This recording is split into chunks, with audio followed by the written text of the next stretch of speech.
جی دوستو، آج جو میں قصہ آپ کو سنانے جا رہا ہوں یہ ایک ایسی قوم کا ہے جس کو اللہ تعالیٰ نے ہفتے کے روز شکار کرنے سے منع کیا تھا۔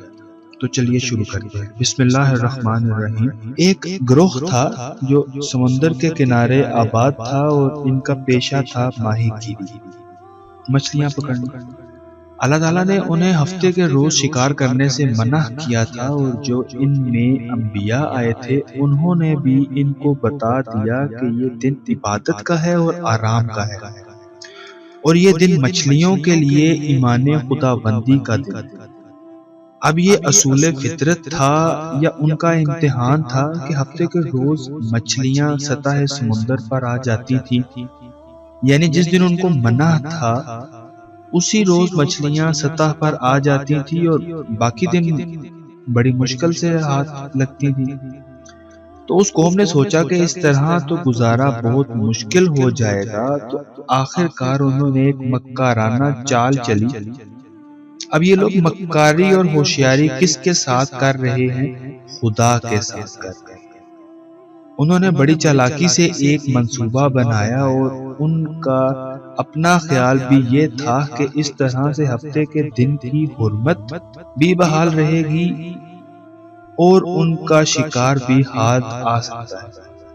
تو چنانچہ انہوں نے ایسا کیا کہ وہ سمندر سے چھوٹی چھوٹی نہریں نکال کر اپنے دروازوں تک لے آئے، اور دروازوں پر انہوں نے بڑے بڑے حوض بنا لیے۔ تو جب ہفتے کا دن ہوتا تھا تو مچھلیاں سطح سمندر پر آ جاتی تھیں اور وہ اپنی نہروں کا منہ کھول دیتے تھے۔ مچھلیاں ایمان خدا بندی پر اعتبار کر کے ان کی نہروں میں آ جاتی تھیں، اور عصر کے وقت جب مچھلیاں واپسی کا ارادہ کرتی تھیں تو وہ نہروں کا منہ بند کر دیتے تھے۔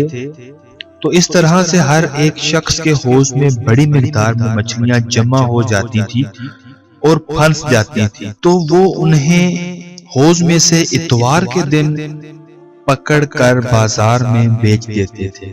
تو جب ان کو یاد دلایا جاتا تھا کہ ہفتے کے دن شکار کرنا حرام ہے تو کہتے تھے کہ ہم نے یہ مچھلیاں ہفتے کے دن تو نہیں پکڑی، ہم نے یہ اتوار کے دن پکڑی۔ مچھلیوں کی فروخت سے انہوں نے بے شمار دولت کمائی، اور پھر اس دولت کو خدا کے حرام کردہ کاموں میں لٹانے لگے۔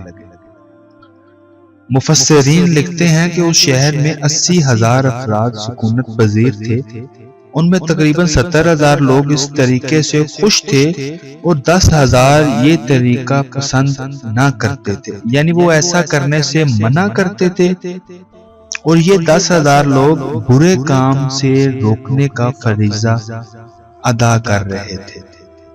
ان 80,000 لوگوں پر کسی کی نصیحت کارگر ثابت نہ ہوئی اور اپنی ضد پر اڑے رہے۔ جب نصیحت کرنے والے لوگوں نے اس اجتماعی رویے کو دیکھا تو انہوں نے وہ شہر ہی چھوڑ دیا اور دوسرے شہر میں جا کر آباد ہو گئے، اور اب اس شہر میں وہ ہی بچ گئے جو اللہ کی نافرمانی کر رہے تھے اور جو ہفتے کے دن کا قانون توڑ رہے تھے۔ اللہ نے ان کو چند دنوں کی مہلت دی تاکہ وہ اپنی اصلاح کر لیں، لیکن انہوں نے اپنی اس عادت کو قائم رکھا۔ آخر کار ایک رات اس قوم پر اللہ کا عذاب نازل ہوا، اور عذاب کیا نازل ہوا کہ سب کے سب بندر بن گئے۔